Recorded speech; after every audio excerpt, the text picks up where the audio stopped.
Hello and welcome to Math Zone African Motives. Today, we're diving into the fascinating world of angular motion. Angular motion. Think of a spinning top, a rotating wheel, or even the Earth on its axis. These are all examples of angular motion. In this tutorial, you will learn to solve problems involving key concepts like angular velocity, angular acceleration, angular displacement, and the number of revolutions. By the end, you'll be able to confidently apply the correct formulas and calculations. Let's get started. We're going to start by reviewing a fundamental conversion for angular motion, converting between rotational frequency and angular velocity. The rotational frequency, often denoted as n or f, tells us how many complete circles or revolutions an object makes in a certain amount of time, usually seconds. Its units are revolutions per second, or rcvs. On the other hand, angular velocity, denoted by the Greek letter omega, O, tells us how many radians an object rotates in a certain amount of time. Its units are radians per second, or rads. The key to converting between these is the simple fact that one complete revolution is equal to 2p radians. In other words, a circle has 2p radians. So, to get the angular velocity in radians per second, we simply multiply the frequency in revolutions per second by 2p. The formula is omega equals 2 pi n. So again, you take the rotational frequency and multiply it by 2 pi to get the angular velocity. Let's apply this to a question. We're on page 2, question 4a. The problem states, the driving pulley of a belt drive rotates at 20 Oz or Sas. Calculate A, the angular velocity of the pulley. Our goal is to find the angular velocity. First, let's identify what we are given. We are given the rotational frequency n, which is 20 revolutions per second. The question asks for angular velocity, omega, and we know the formula for this conversion. That formula is omega equals 2 pi n. This allows us to convert from frequency in revolutions per second to angular velocity in radians per second. Now we just need to substitute the value of n into our formula. So omega is equal to 2 pi times 20. Multiplying these two values together gives us our final answer. Omega is 40 pi radians per second, and that's our answer. We've successfully converted the rotational frequency to angular velocity. Moving on to page 1, question 4b. This question is a continuation of the previous one. The question asks for the angular displacement over 0.5 seconds. Angular displacement, denoted by the Greek letter theta, is simply the total angle in radians that an object rotates through. We can find it using the definition of average angular velocity. Angular velocity equals angular displacement divided by time. This is a fundamental formula. We already know the angular velocity from part A, and it's constant. We also have the time. Our goal is to find theta. Rearranging the formula to solve for theta, we get that theta is equal to omega times t. We use the angular velocity we calculated before since it's constant. Let's plug in our values. The angular velocity is 40 pi radians per second, and the time is 0.5 seconds. Multiplying 40 pi by 0.5 gives us the displacement. So, the angular displacement is 20 pi radians. This is how far the pulley rotated in half a second. The units are radians, not degrees, because our angular velocity was in radians per second. Let's compare this to the solution provided in the notes. The solution uses a proportion method, which is also correct. It says x radians in 0.5 seconds, given that there are 40 pi radians in 1 second. So, they set up the ratio x over 40 pi equals 0.5 over 1. Solving for x, they get x equals 0.5 times 40 pi, which is 20 pi radians. Our answers match. Great job. Now, let's explore motion where the angular velocity is not constant. This introduces the concept of acceleration. We'll be looking at angular acceleration, denoted by the Greek letter alpha. Just like linear acceleration is the rate of change of linear velocity, angular acceleration is the rate of change of angular velocity. Its units are radians per second squared, or rad s2. The formula to calculate it is alpha equals the change in angular velocity, omega 2 minus omega 1, divided by the time it took for that change to occur, t. Here, omega 1 is the initial angular velocity, and omega 2 is the final angular velocity after time t. This formula is key to solving the next set of problems. Let's turn to page 2, question 5. The scenario involves a spindle that is accelerating.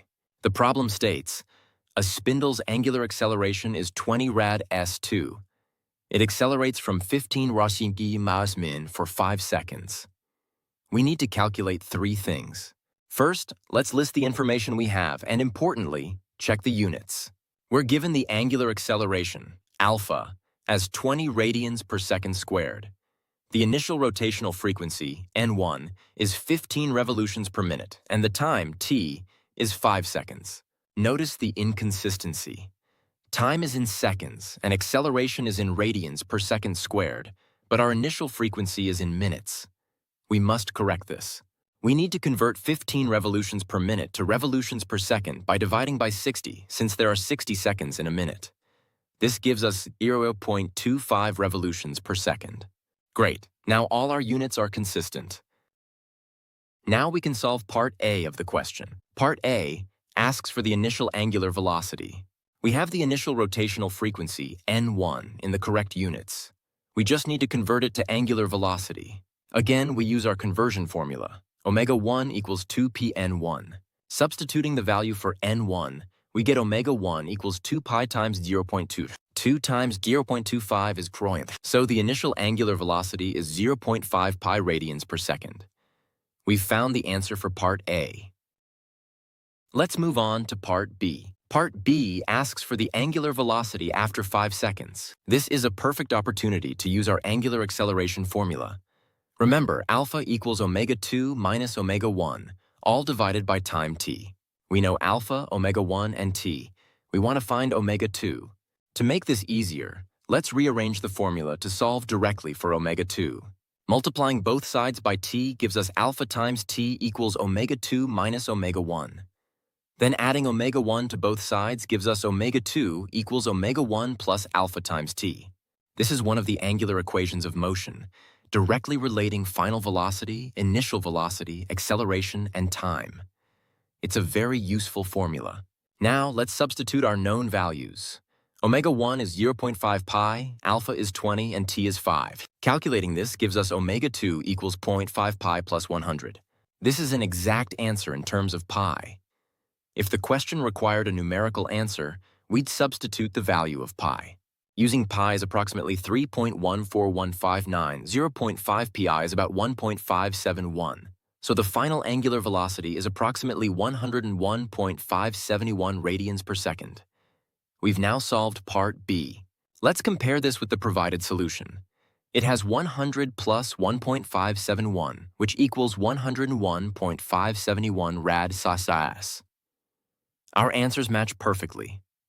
Excellent. Finally, let's tackle part C. Part C asks for the rotational frequency after 5 seconds in revolutions per minute. This requires a two-step process. First, we'll use our final angular velocity to find the rotational frequency in revolutions per second. We'll use our conversion formula, omega 2 ta os papas 2 plus p etis and daishan 2 ta. Rearranging to solve for siasati in 2 da, we get yas I 10 2 daus als ra omega 2 2 ha. Substituting the value for omega 2, we get n an asan to da ol rake 100.571 to 2 pang.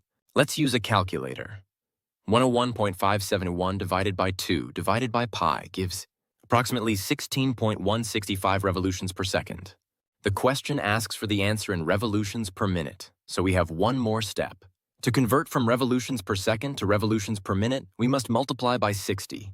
So we multiply 16.165 by 60, which gives us approximately 969.9.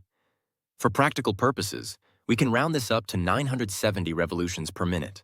Let's check the provided solution. It uses the exact value of 100 plus 0.5 pi for omega 2. It says n2 equals 100 over 2 pi plus 0.25, which gives 15.9115 plus 0.25, totaling 16.165 dias. This matches our calculation for n2. Then it correctly converts this to revolutions per minute by multiplying by 50, giving 969,930. The calculations are identical. Well done.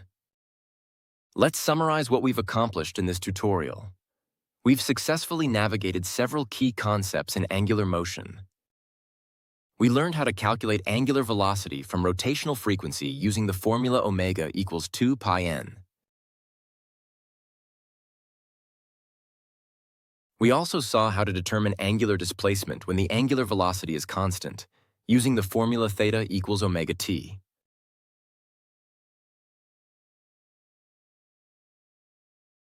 Finally, we tackled situations with angular acceleration.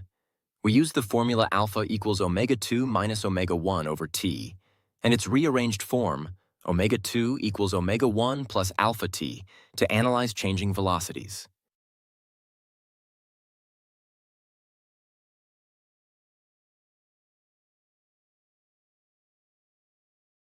You are now able to convert between frequency and velocity, calculate angular displacement, and work with angular acceleration.